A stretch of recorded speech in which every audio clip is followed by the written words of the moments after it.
Alors on reprend Bezrat Hashem, Aleph Tav, et on va faire un premier mot qui s'appelle et. Alors, le et, normalement, c'est une préposition qui introduit le complément d'objet direct, comme par exemple Bereshit bara Elohim et hashamaim ve'et haaretz. Mais il y a un deuxième et qui s'écrit avec un ségol et qui veut dire avec. Par exemple, et ha Elohim italech noach, Noé allait avec Dieu. Le premier et, en général, on ne le traduit pas. Mais parce qu'il introduit le complément d'objet direct, donc il n'a pas vraiment de sens. Mais, d'après beaucoup, effectivement, comme le premier et, il ressemble au deuxième et, on considère que le et, il indique quelque chose en plus, comme s'il disait avec. En gros, c'est une formule qui va permettre d'inclure. Et l'echlala. Ça permet d'inclure des choses. Et bon, par exemple, quand on dira Bereshit bara Elohim et hashamaim ve'et haaretz, ça veut dire qu'il a créé avec les cieux et avec la terre. Et donc c'est connu que par exemple, Rabbi Akiva, il était Doresh Kol Haetim Sheba Torah, que Rabbi Akiva, il a expliqué tous les et qui sont dans la Torah. Effectivement, à chaque fois, on ne sait pas si ça inclut et qu'est-ce que ça inclut. Et. Tout le monde est d'accord que ce mot de et, il est lié à la malchut qui inekeva parce que c'est un nom féminin. La vérité, il n'est pas vraiment féminin, c'est une proposition. Une proposition, c'est neutre. On verra à propos de at, qui est différent parce que at, ça veut dire tu quand on s'adresse à quelqu'un et c'est tu au féminin. Mais on va considérer qu'ici, il est féminin. Omnam, Rabbi Shimon Bar Yochai Pirej. Simplement, dans le Zohar Hadash, Rabbi Shimon Bar Yochai, il dit comme ça. Il dit que et étant composé de deux lettres qui sont Aleph et Tav. Le Aleph indique le masculin et le Tav indique le féminin. Le Tav indique le féminin, ben évidemment parce qu'il y a beaucoup de mots qui ont leur déclinaison féminine avec un Tav. Par exemple, quand on dit tzadik ou tzadeket. D'accord? Donc le tav est un suffixe féminin. Donc, ve'amar shenikret hamalchut ken kasher metsuyar betocha koach hanekeva shekibla alea gvar. C'est un féminin, mais c'est un féminin qui a en lui déjà le masculin. Alors, c'est assez compliqué dans le Zohar, on verra ça doucement, mais on l'a déjà vu déjà dans le Pardes. Il y a le masculin propre, le féminin propre. Très bien. Mais maintenant, le féminin, des fois, il est tout seul et des fois, il est construit par le masculin. Alors, c'est ce qu'il veut dire ici. On a dit que et, c'était un nom féminin. Mais comme il y avait le aleph, ça indiquait un degré masculin. Et donc, il s'agit donc de la malchut, qui est le féminin. Mais quand la malchut a déjà été formée en elle, la force du masculin qu'elle a déjà reçue. Et on a déjà expliqué ça. On a déjà expliqué ce passage dans Shar Hashemot Perek Vav, dans la porte des noms, au chapitre 6, c'était à propos de la formation de l'alphabet, à partir de Chesed. Et c'est expliqué dans un autre endroit que Oraita Kelila mi Aleph Tav, que ce et, il indique la première lettre et la dernière lettre de l'alphabet. Donc ce et, c'est un peu un signe des 22 lettres de l'alphabet. Et ce signe, c'est quoi? C'est toute la Torah qui contient les 22 lettres de l'alphabet. Qui a lié Kabbalat HaZachar, parce que c'est par la réception du masculin qu'ont été gravées les lettres. Alors, d'où proviennent les lettres? C'est une bonne question. Mais on va dire que le processus de formation des lettres, parce qu'il y a d'abord le fait que les lettres elles soient inscrites, formées, gravées et ensuite prononcées. Dans le processus de formation des lettres, on va dire que les lettres, à un moment, ça va dépendre de Chochma. Et Chochma va imprimer ces lettres dans la Bina. Donc, qui a lié Kabbalat HaZachar, Nitrakeku ba Aotiot, les lettres ont été gravées en elles, et ça, il y aura une porte spéciale qui va s'appeler la porte des lettres, qu'on verra avec Bedrat Hashem, qui va indiquer le processus de formation des lettres. Maintenant, on a un Zohar assez intéressant dans Parashat Vayeri, à propos des Berachot, et à un moment on a dit Et Shaddai, et que Shaddai soit avec toi, ou avec Shaddai, ou comme on a dit le Et. Et on a dit, ça veut dire quoi là-bas, ce Et Shaddai? C'est un Zohar très intéressant, qui est très court, c'est page 247 A et B, c'est la fin du feuillet et le début de l'autre feuillet, du A et du B, qui beyot alev netivot. Alors, dans le Sefer Yetzira, on a une notion qui s'appelle les lev netivot, les 32 chemins de la Chorma. Comme c'est un chemin, ça indique d'un point A à un point B. C'est comme ça que le Ramak il explique. Donc ces chemins, ils sont pas dans la Chorma. Ce sont des chemins qui proviennent de la Chorma ou qui mènent à Chorma. C'est comme ça qu'il faut comprendre les lev netivot. Donc ce sont des chemins, parce qu'il y a une différence entre netiv et derer, entre un chemin et une route. Donc ce sont des voies petites, des chemins, et que ces lev netivot, nishpaot les tiferet, qui proviennent de Chochma, ça va être influé dans Tiferet de la Torah Eliona, de la Torah supérieure. Pourquoi? Parce qu'il y a une Torah qui provient de Chochma, et il y a une Torah qui provient de Tiferet. En général, la Torah c'est Tiferet, mais il y a une Torah supérieure. Et il y a donc un épanchement qui permet de passer qui permet de faire descendre cette Chochma dans Tiferet. Chochma s'appelle la Torah Eliona, s'appelle la Torah supérieure. Et, comme il dit ici, mais à Torah Eliona, Novlot Chochma, sont les écoulements de la Chochma. C'est quoi cette expression de Novlot Chochma? C'est dans Midrash Rabbah, où on explique là-bas qu'il y a plusieurs types de Novlot, et que Novlot Chochma, c'est la Torah. C'est-à-dire que ce qui descend de la Chochma, c'est ce qui va donner la Torah. Chochma shel ma'ala, et donc qui est la Chochma d'en haut, qui va faire descendre la Torah. Donc, Tiferet va recevoir ces 32 sentiers. Vers Tiferet mashpia la Malchut, et Tiferet lui-même, il va aussi après influer dans la Malchut. Ces 32-là. Ve'az nikret a Malchut et. Et la Malchut, elle va s'appeler à son tour et. D'accord? Donc c'est un processus. D'après ça, si on est précis, on voit bien que les lev netivot, elles sont à plusieurs degrés. Et il y a des lev netivot, donc ces fameux 32 chemins. Ces 32 chemins, on va les retrouver à plusieurs degrés. Mipne. Pourquoi? Parce que qui est more iota nichlelet bekavbet otiot. Parce que et, comme on a dit, c'est de Aleph à Tav, et donc ça indique les 22 lettres. Ah, très bien. Mais nous, on a parlé des 32. Ve'alev netivot. Alors maintenant, c'est quoi ces 32 chemins de la Chorma? Sur ça, c'est les commentateurs de la première Mishnah du Sefer Yetzira. Le Ramak qui dit, il donne ici le meilleur pshat, et retenez-le, que ces 32 chemins de Chochma correspondent aux 22 lettres et aux Yud Ma'amarot et aux dites mentions de Vayomer dans Maaseh Bereshit.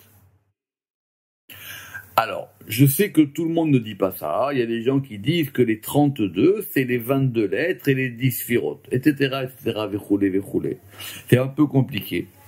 Même des fois, il y en a qui voulu dire, bon, bref, je ne vais pas rentrer dans tous les détails.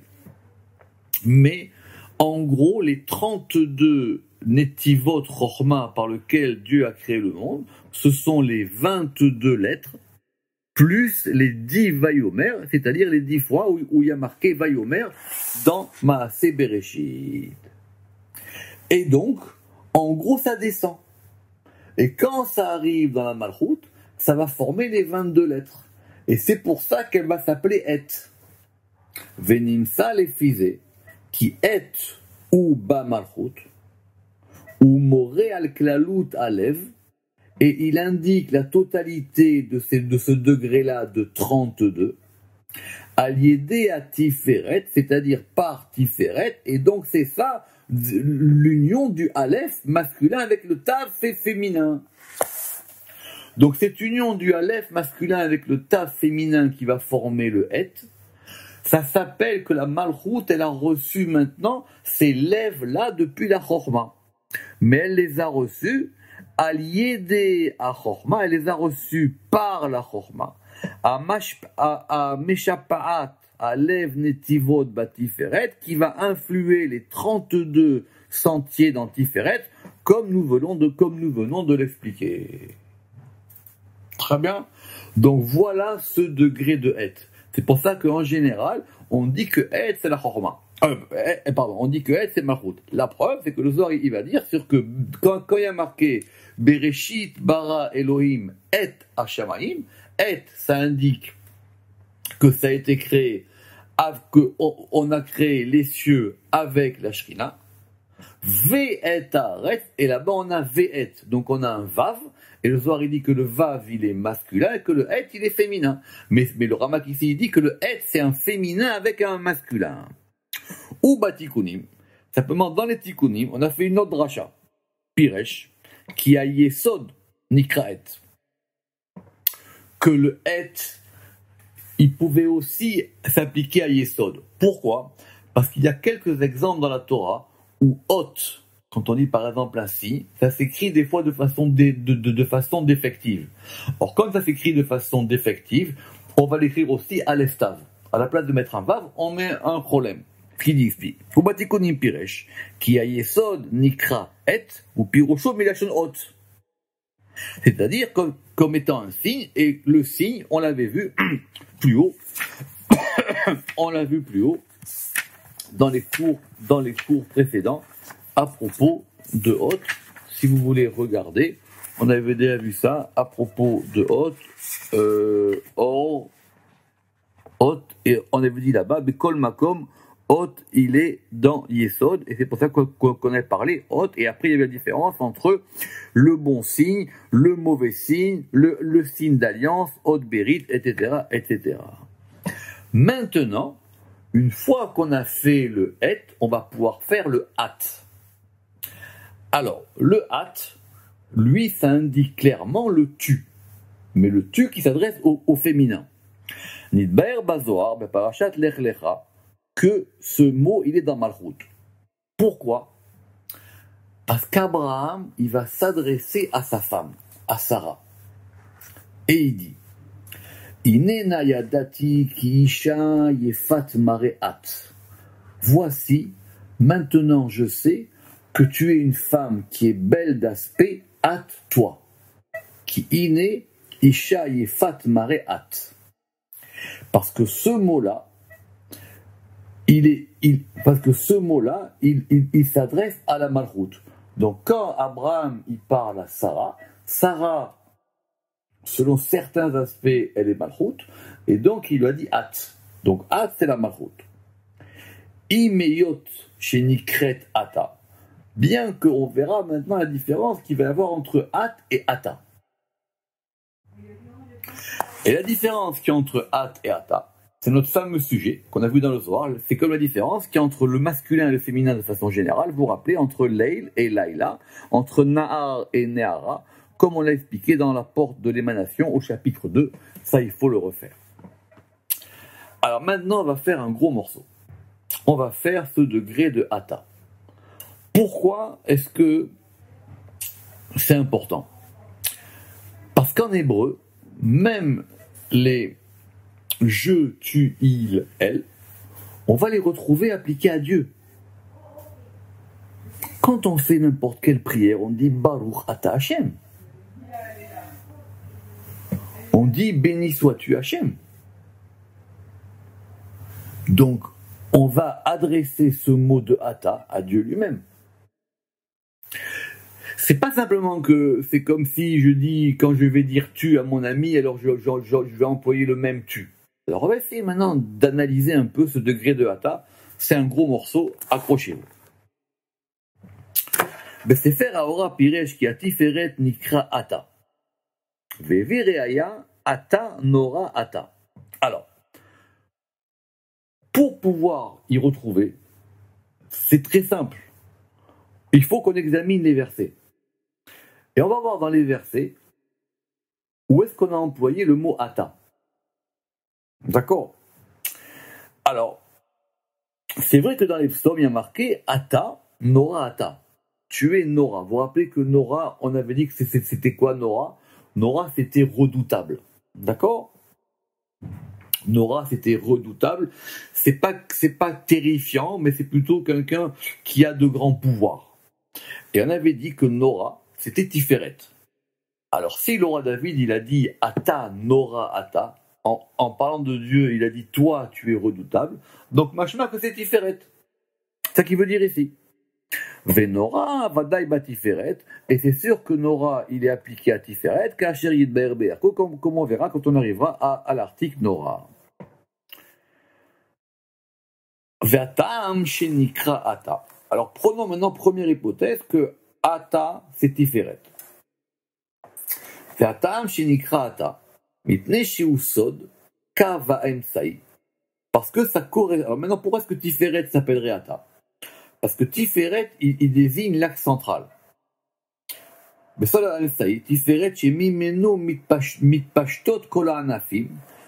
Et ces deux Tiferet, vous vous rappelez qu'on dit que Tiferet c'était comme le tronc d'un arbre, et que de ce tronc vont maintenant se déployer tous les épanchements, toutes les ramifications.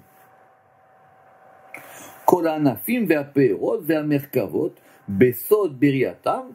À l'idée alphabétote. Et donc Tiferet, c'est de ce point central, de cet axe central, que vont être, comme c'est le tronc, du tronc vont sortir toutes les branches, toutes les créations, toutes les créatures, tous les chariots célestes, et ça va se faire par la force des alphabets.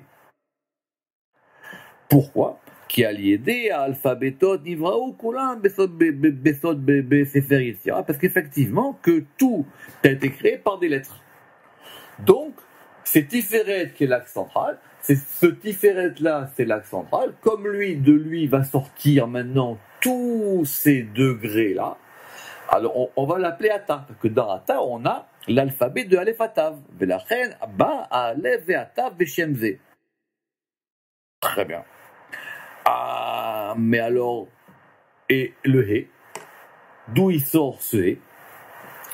Alors il dit, le He, remez el chamisha motsaot ape.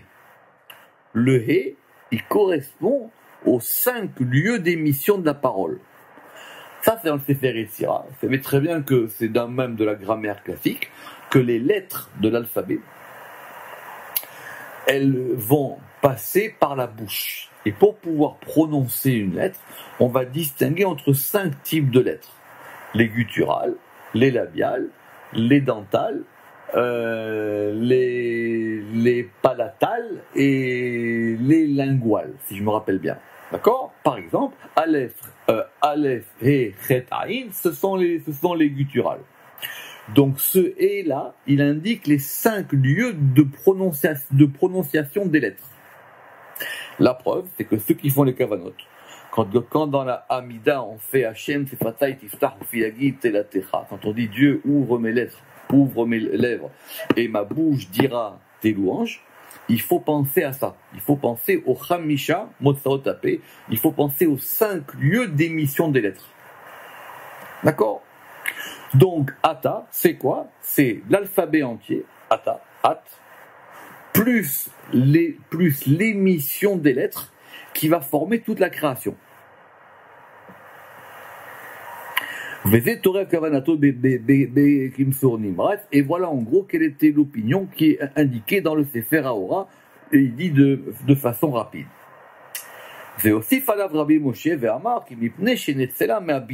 Alors pourquoi? Parce que, j'ai oublié de vous dire, parce que ces 5 motsaot ape, ayotsot miabina, ça sort de bina. Pourquoi? Alors, en gros, les lettres, il y a plusieurs choses. quand on rentre dans l'histoire des lettres, en gros, il faut que les lettres, elles soient formées, il faut qu'elles aient un corps, et il faut qu'elles soient prononcées.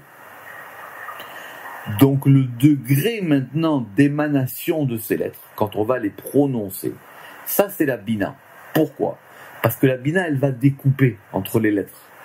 Celle-là, c'est une gutturale, celle-là, c'est une labiale.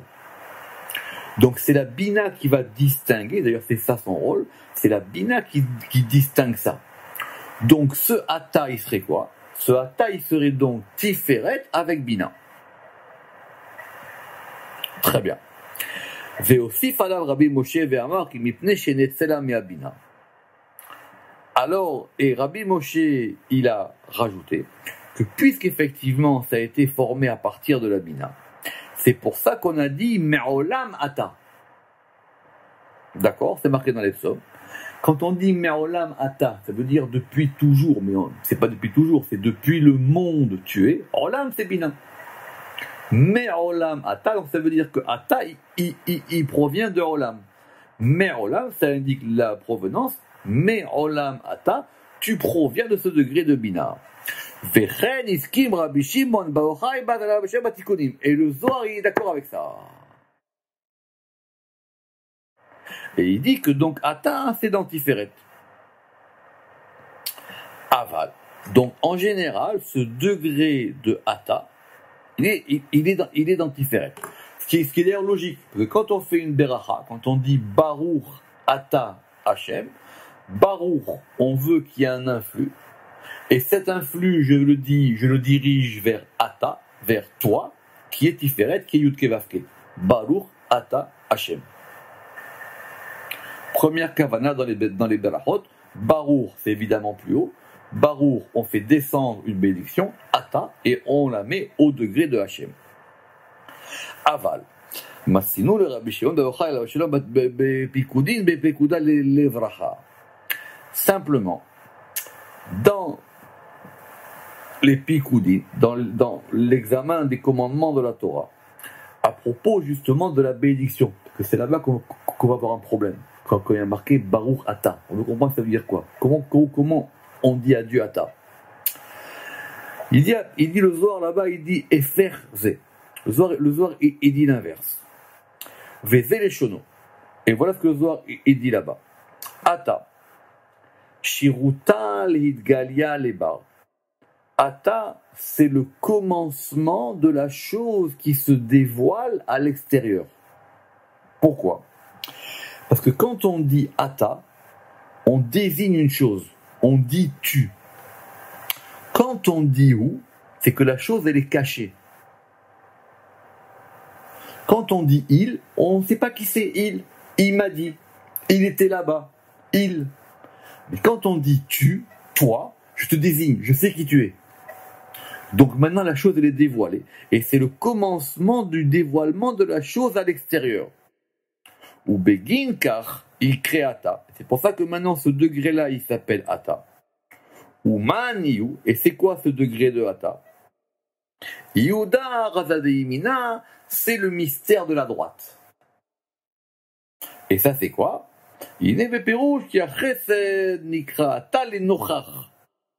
Que quand on dit ata, c'est par rapport à un degré qui est dévoilé d'une chose. Et à un degré d'une chose qui est présente. Quand on dit ata, tu sais que la personne elle est devant moi. Alors ce qui se dévoile, c'est le chesed. C'est pour ça que nous on bénit Dieu par rapport à un chesed. Il y a quelque chose qui s'est passé qui était du côté du chesed. Leorot al techilat agiluy veitraot. Et ça indique le commencement du dévoilement. Veitraot et le fait que les choses se soient données à voir. Ma shen ken beshalosh rishonot. Par contre, ce qui n'est pas dans les trois premières séphirot. Parce que dans Keter Chochma Bina, c'est tellement caché qu'on ne sait pas. Comme on l'a expliqué dans Sharmaout Ve'anaga. Et là-bas, on avait même ramené un passage du Zohar à propos du verset Hashem Elohai Ata. Donc là-bas aussi, on voit que Ata, c'est lié à Hashem. Hashem, tu es mon Dieu. Donc Ata, c'est lié à un degré de dévoilement qui est un degré normalement de Tiferet. Alors il dit comment on s'en sort maintenant? Alors il dit maintenant il faut qu'on se débrouille avec les textes du Zohar. Alors il dit, il y a un autre texte du Zohar qui dit Afilu le nehora de la nahir, même la lumière qui n'éclaire pas. Beshata de dabek beyemina, au moment où c'est attaché à la droite, ça s'appelle le hata. Donc quand il y a un degré qui se dévoile du côté droit, ça s'appelle hata. Alors il dit, il dit, maintenant lui il comprend, il dit donc c'est bien Tiferet, c'est quand Tiferet va se dévoiler du côté droit, qui misham nikra Torah shebirtav, parce que c'est là-bas qu'on va avoir la Torah qui est écrite. Pourquoi? Parce que la Torah qui est écrite, elle est Tiferet, mais elle provient de la droite. Pourquoi? Parce que j'espère que vous connaissez vos classiques, c'est marqué dans la Torah, mimino eshdat lamo. La Torah, elle provient du côté droit. Elle est centrale, mais c'est central qui provient de la droite, on l'a vu plusieurs fois. Et de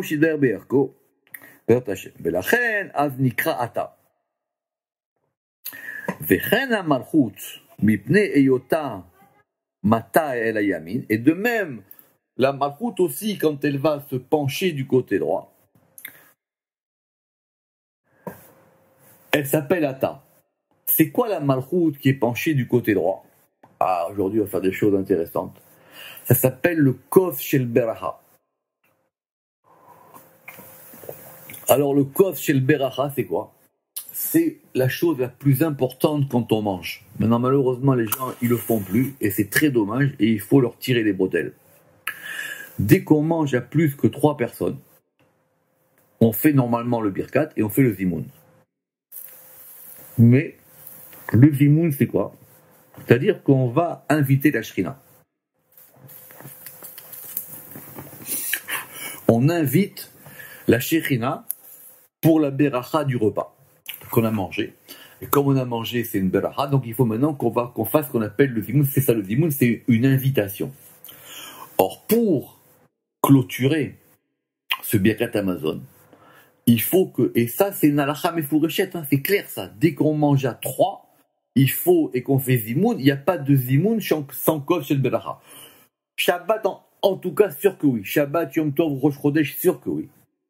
Et donc, on fait ce qu'on appelle kof shel beracha. C'est quoi ce kof shel beracha? C'est on prend une coupe, et cette coupe-là, on va bénir le repas sur cette coupe. De la même manière qu'il y a eu un kiddush avant, par exemple Shabbat, il y en aura un kiddush après. Or, ce kof shel beracha, puisque c'est un verre, c'est une coupe, et c'est la coupe de bénédiction, elle correspond à la malchut. Mais ce kof shel beracha, on le prend du côté droit. C'est ça qui veut dire. C'est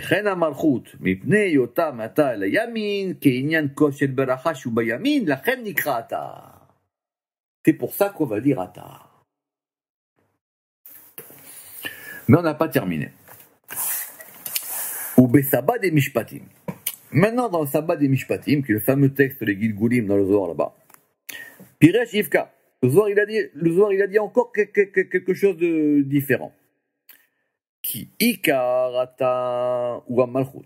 Il dit l'essentiel de Ata, c'est lié à la Malchut. Ou Mipne chez Mithyached a Chesed Ima Nikra Chesed Ata. Alors, nous on avait dit que la Malchut c'était At. Vous vous rappelez? Maintenant, qu'est-ce qu'il avait dit à At? Il est dit qu'il a mis la azot à remez à la malchut. Parce que c'était comme ça que Abraham il avait parlé à Sarah. Et là-bas, qu'est-ce qu'il a dit? Bien que la malchut, elle s'appelle aussi Ata. Donc la malchut, elle peut s'appeler soit At, soit Ata. Pourquoi est-ce qu'elle peut s'appeler Ata? Elle s'appelle Ata lorsqu'elle va s'unifier avec le Chesed. Et maintenant, le Chesed, il s'appelle Ata. Alors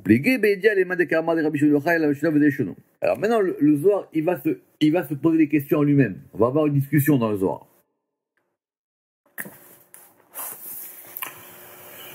D'où est-ce qu'on va avoir cette discussion? De la fameuse rencontre de Abraham avec Melchisedec. Abraham, il a rencontré Melchisedec. Ils ont eu un échange un peu particulier. C'est d'ailleurs la première fois dans la Torah où on parle de Jérusalem. Et là-bas, il dit à Melchisedec, Ata Kohen Leolam. Il lui a dit, toi, tu es un prêtre pour toujours. D'accord? Or, si on dit Kohen, le Kohen, il est du côté droit.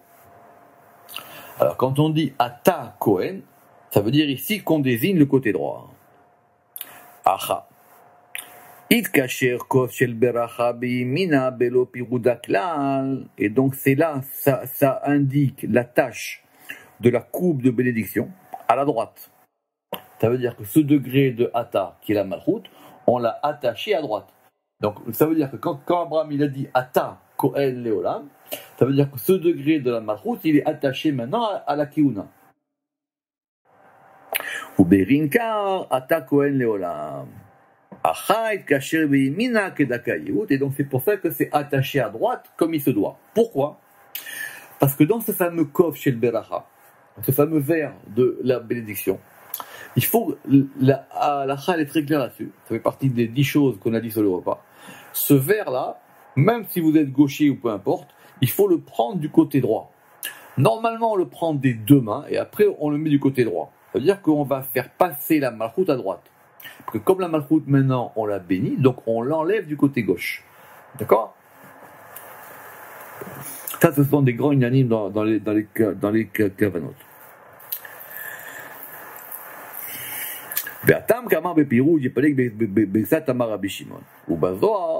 Et maintenant, dans le Zohar, dans le verset qu'on avait cité, qu'il a dit Hashem Elohai Ata. Là-bas on a dit que Ata c'était Chesed. Et pourquoi? Parce qu'on a ramené le verset qui dit Ata Kohen Leolam. Alors il a dit parce que là-bas le verset il a dit Ata Kohen Leolam. En gros, le Zohar il essaie de comprendre Ata des versets. Quand on va parler de Ata dans la Torah, on veut savoir. Évidemment que ça s'adresse à quelqu'un et que ce quelqu'un il est masculin. Maintenant on veut comprendre comment ça marche. Omnam. Amar, toutefois, là-bas, c'est expliqué. Dans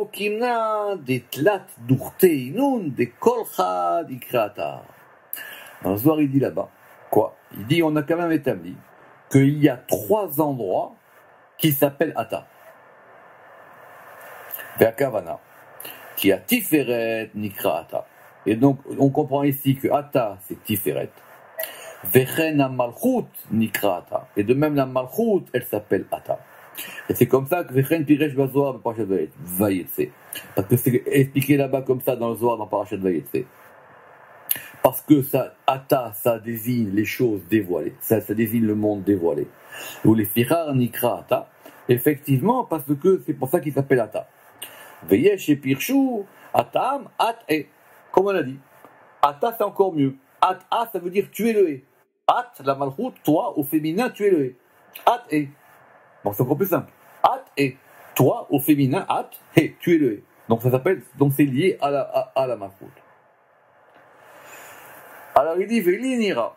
Alors il dit, maintenant, comment je m'en sors de tout ça? Alors il dit, moi il me semble ainsi.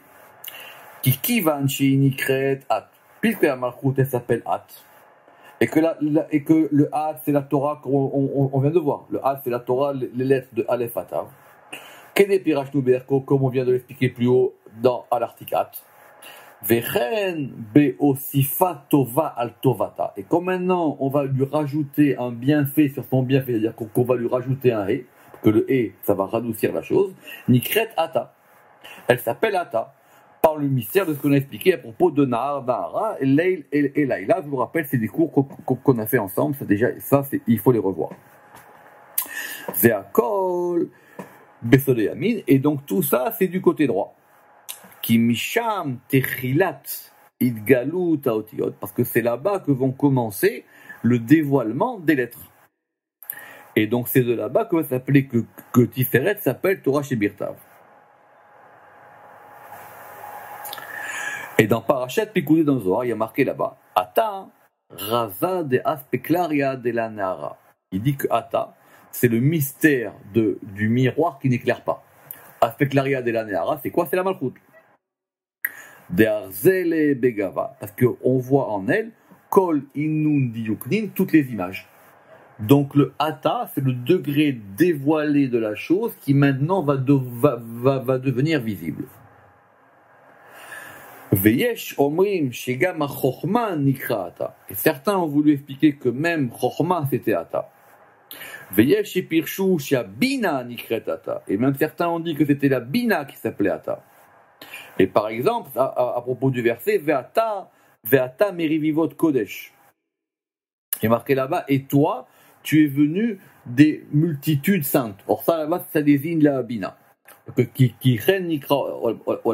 ça s'appelle Olamaba, ça s'appelle le monde qui vient, et donc c'est lié à la Bina. Velo matsinu laze gilui bazoar, et je n'ai pas trouvé de tout ça, et je n'ai pas trouvé de ça un dévoilement dans le Zohar. Très bien. Alacha le maaseh, d'après le Harizal, d'après le Rashash, quand on fait une beracha, Ata, il est ban chokhma. Pourquoi?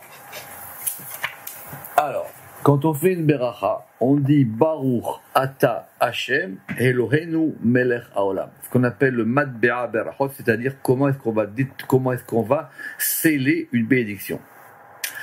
Baruch, on fait venir quelque chose d'en haut. Donc Baruch, il est au centre. Baruch. Ata, c'est à droite. C'est ça que le Zohar il a dit. Ata, c'est à droite. Et le Ramak il a dit si c'est à droite, c'est Chesed. Oui, mais à droite, c'est Chokhma. Donc en fin de compte, Baruch Ata Hashem Eloheinu, c'est Keter Chokhma Tiferet. Baruch Ata Hashem.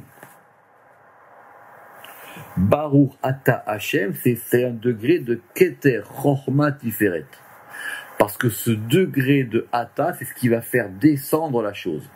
C'est vrai que le Ramak, il avait posé une question, il a dit, mais le Ata, ça désigne quelque chose qui est dévoilé. On parle Belachon Nochar, c'est-à-dire on parle comme de quelque chose qui est présent, de quelque chose qui est devant moi. Donc il a dit, je ne comprends pas pourquoi ça pourrait s'appliquer aux 3 premières séphirotes. Le Rashash, il dit Lo Meshane. Le Rashash, il dit d'après le Harizal que dans les Berachot, Ata, c'est lié à Chokhma. Et maintenant, il nous manque plusieurs mots. Alors, normalement, ça se prononce les étanim. Les étanim, c'est quoi? Ce sont des puissants. Ce sont des gens qui sont puissants. Étan, c'est ça. Étan, c'est fort, solide, dur, fort. Et effectivement, il faut mettre un yud entre le aleph et le tav, etanim. C'est ça. Neve etan, goy etan, un peuple fort, neharot etan, ve etanim yisalé. Effectivement, très très bien. Alors, Piresh Rabbi Shimon Bar Yochai Alav Shalom dans les Tikkunim, c'est expliqué dans les Tikkunim que comme ici, c'est au pluriel, donc ça désigne au moins 2, et que ça correspond à Netzach et Od. Pourquoi ça correspondrait à... Alors, il dit que ça correspond à Netzach, Od et Yesod. Pourquoi?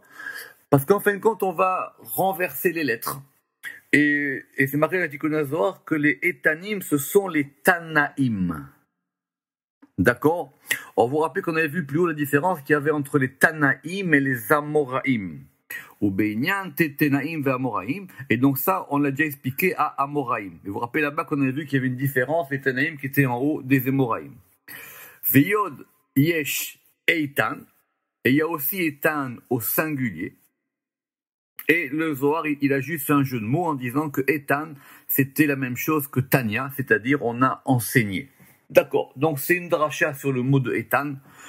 Donc Eitan, le Zohar, il a dit que Eitan c'était Tanya et Etanim c'était les Tanaïm. Effectivement, les Tanaïm étaient des gens puissants. Après... Et là, il a marqué Eitan avec un yod. Exactement. Alors que normalement, dans le premier aussi, on aurait dû mettre avec... Mais en fin de compte, mais j'ai compris, parce que c'est que comme il a mis dans l'alphabet après le Tav, il aurait dû le mettre après le Yod. J'ai compris. Très bien. Alors, Ad Kafta, ça on verra plus tard. dans Atkafa, c'est une puissance, une force. Ça, on verra plus tard. Alors, le dernier mot qu'on a pour la lettre Aleph, c'est un mot intéressant, c'est Etrog. Et on va s'intéresser à cette histoire de Etrog. Pourquoi, évidemment, tout le monde sait ce que c'est que l'Etrog, et tout le monde sait effectivement que l'Etrog, ça fait partie de ce qu'on appelle les espèces du loulav. Mais attention. Alors, normalement, on considère quoi? Alors, on va faire un peu de révision sur le Etrog. Normalement, on considère qu'on a 4 espèces et on a 3 et 2, 5 et 1, 6, 7 et on a 7 éléments. Donc, je ne vais pas vous faire des révisions de Talmud Torah, mais vous avez donc un loulav, vous avez donc 3 branches de Hadassa, de myrte, et vous avez 2 branches de sol, plus le Etrog. Donc en général, c'est connu que ça correspond aux 7 séphirotes. Si ce sont les 7 séphirotes, et quand vous avez fait attention dans la Beraha, c'est que on prend dans une main le loulav, donc le loulav, lui, il ressemble à un vav. Donc lui, il n'y a pas de problème, il ressemble à un vav, et on va considérer qu'il est tiferet ou yesod. Les 2 branches de Hadas, les 3 branches de myrte, elles vont correspondre aux 3 patriarches Abraham, Yitzhak et Yaakov, et les 2 branches de sol, elles vont correspondre à Netzach et Od. Très bien. Et c'est pour ça que d'après le Harizal, il faut que quand on dispose le loulav, on met les 3 branches de myrte, une à droite pour Abraham, une à gauche pour Yitzhak et une au milieu sur le loulav qui va correspondre à Tiferet. Le loulav lui-même, il est Yesod, et il nous reste les 2 branches de sol qui sont Netzach et Od. Donc on a effectivement Chesed, Gvura, Tiferet, Netzach, Od et Yesod. Et dans l'autre main, on a le Etrog. Et le Etrog, il est la Malchut. Et c'est pour ça que quand on fait la Beraha, une fois qu'on a fait la prière, on va rassembler tout ça. C'est-à-dire, en fin de compte, on fait une union des 6 séphirotes inférieures avec la Malchut. Donc c'est ce qui est marqué ici. A Etrog, il y a Malchut. Maintenant, la difficulté, elle est quoi? La difficulté, c'est que, alors, c'est dans les Zohar de Chok l'Israël, dans les parachutes là-bas de Tishri, c'est que ça manque pas les Midrashim. Et vous rappelez qu'on a dit que, on a dit que le Etrog, il ressemblait au cœur. C'est ça qu'il dit ici, Ve'ir et Mouza et la lève. Or, si c'est le cœur, comment est-ce que le cœur, il peut être la Malchut? C'est pour ça que l'association entre les séphirotes et les membres du corps, elle ne se fait pas comme ça sur un pied. C'est très compliqué. La preuve, c'est que on va pas refaire dans la petite Téléo là-bas, c'est qu'on voit qu'effectivement, il y a une autre disposition des séphirotes par rapport aux membres du corps, revoir là-bas dans la Ptichat Eliaou. Très bien. Mais en général, le Midrash, il dit quoi? Il dit que Etrog remède la lèvre. Etrog, il ressemble au cœur. Et ici, le cœur, c'est la Shrina. Donc, faire attention. La Malchut, quand on verra dans Shar Neshama, dans la porte de l'âme, beaucoup plus tard, à la fin du Pardes, comment est-ce qu'on peut associer les séphirotes aux membres du corps, on verra que c'est beaucoup plus compliqué. En tout cas, ici, notez que la Malchut, elle peut être considérée comme étant un cœur. Très bien. Donc, si c'est le cœur par rapport à un corps humain, il n'est pas en bas. Le cœur, il est au centre. Ou en tout cas, il est au milieu du tronc. Même s'il est à gauche. D'accord. Donc ça, notez ça, c'est important. Alors, maintenant, concernant le mot Etrog. Ou Veomnam Milat Etrog, d'où il vient ce mot Etrog? Yirtse Melachon Ta'ava. Ça désigne quelque chose qui est désirable. D'où on sort ça? À propos du Targum d'un verset qu'on va avoir à propos de quoi? À propos du Etz Hadat. Rappelez-vous, le Etz Hadat qui est au milieu du jardin. Adam et Chava, ils n'ont pas le droit d'y toucher. Et dans la discussion là-bas, il y a marqué Vechi Ta'ava ou La'inaim, et c'est un arbre qui est désirable pour les yeux. C'est un arbre qui va attirer les yeux. On a envie de le regarder, de le toucher. Ça va être ça, toute la discussion avec le serpent. Mais comment le Targum traduit là-bas? Vetargumo ou merageg. Ah, d'où le Targum, il nous a sorti cette notion de merageg. Alors merageg, il dit c'est milachon etrog. Alors ça ouvre beaucoup de perspectives ce Targum. Parce que d'une part, il y en a qui ont voulu dire que le Etzadat c'était l'étrog. Et deuxièmement, on apprend d'ici que le étrog, ça désigne quelque chose, c'est un arbre qui est le fruit d'un désir. Ve'akavana, qui ichamuda, kenidra shlema, là. Et on veut dire que là, que c'est quelque chose qui doit être désirable. C'est pour ça qu'on verra aussi que dans la Torah, il s'appelle Peri Etz Adar, c'est-à-dire de quelque chose qui est beau. Velachen raoui liot belimum, et c'est pour ça qu'il doit être sans aucun défaut. De quoi on parle? On parle de la malchoute. C'est la malchoute en tant qu'elle est parfaite. C'est la malchoute en tant qu'elle est l'objet du désir. C'est la malchoute en tant qu'elle est complètement parfaite. Velachen raoui liot belimum, comme on a dit, achat ilehima barahi leyuldeta. C'est marqué dans Shir Hashirim. De qui on parle là-bas? De la fiancée. Et on dit Achati leima, elle est unique pour sa mère. Barahi leyota, Baram, tu sais bon comment on va traduire? Elle est pure, elle est parfaite. Shira Shirim 6-9. Oui, Bara, elle est claire. Elle est claire, c'est ça. Elle est claire par rapport à sa mère. Et on parle de la malchoute. C'est très bien. Donc, quand on parle de la malchoute en tant qu'étrog, on parle de la malchoute en tant que l'objet du désir, l'objet précieux, et c'est pour ça que l'étrog, il doit être parfait et il doit être complètement beau, et il faut faire attention à avoir l'étrog le plus joli, qui n'ait pas de défaut, qui n'ait pas de rayures, etc., etc. Omnam, nikret étrog, keshi gadla al kol maim. Alors maintenant, toute la discussion qu'on a parce que vous savez que la Torah, elle n'a pas été très claire concernant les espèces. La Torah, elle n'a pas dit étrog. La Torah, elle a dit péri et sadar, le fruit de l'arbre de Hadar. Et donc, on va discuter de c'est quoi cet arbre-là, et quelles sont les conditions pour que ce étrog-là, il soit caché. Alors, il y a marqué là-bas que pour que ce soit un étrog, Keshei Gedla al Kolmaim, il faut que ça pousse sur de l'eau ou à proximité d'un point d'eau. Et donc, pourquoi? Parce que l'eau, c'est Chochma. Shei Kerova el Chochma. Pourquoi? Parce que la malchoute, on a vu dans le Zohar de Noach que la malchoute, elle avait plusieurs noms. Hier, on a vu que la malchoute, elle pouvait s'appeler Gevura Tata. Elle peut s'appeler aussi la force d'en bas. Mais elle peut aussi s'appeler Chochma Tata. Elle s'appelle aussi la Chochma d'en bas. Mais évidemment, c'est pas la même malchoute. C'est la malchoute qui va changer. Mais quand cette malchoute, elle est parfaite, alors effectivement, elle est liée à Chochma. Et donc, et c'est ainsi que Rabbi Shimon bar Yochai l'a expliqué dans le Re'aya Me'emna. Très bien. Il y a une Mishnah dans Bikurim qui parle du hétrog et qui dit que le hétrog, il ressemble en 3 points à un arbre et il ressemble en d'autres points à un yérek, il ressemble à une herbe. Pourquoi? Parce qu'il a un statut un peu particulier. C'est une discussion technique. C'est quoi ces 3 points-là? C'est une Mishnah dans Bikurim de 6. C'est à propos que la orla, on va prélever la orla sur le hétrog et on va faire les prélèvements de la 4e et de la 7e année.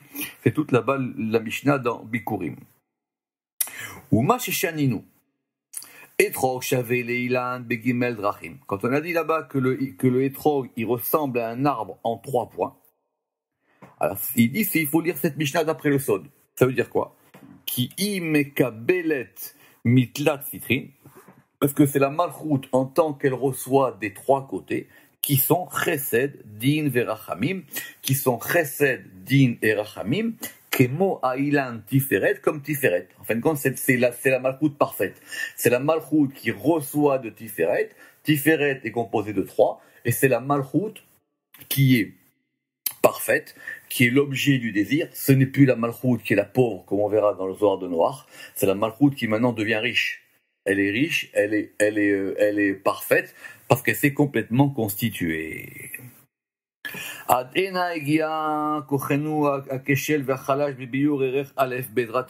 donc jusqu'à maintenant, on a terminé, Baruch Hashem, tout l'examen de la lettre Aleph, Et maintenant, on va commencer la lettre Bet. Baruch Adonai Le'olam. Amen ve Amen.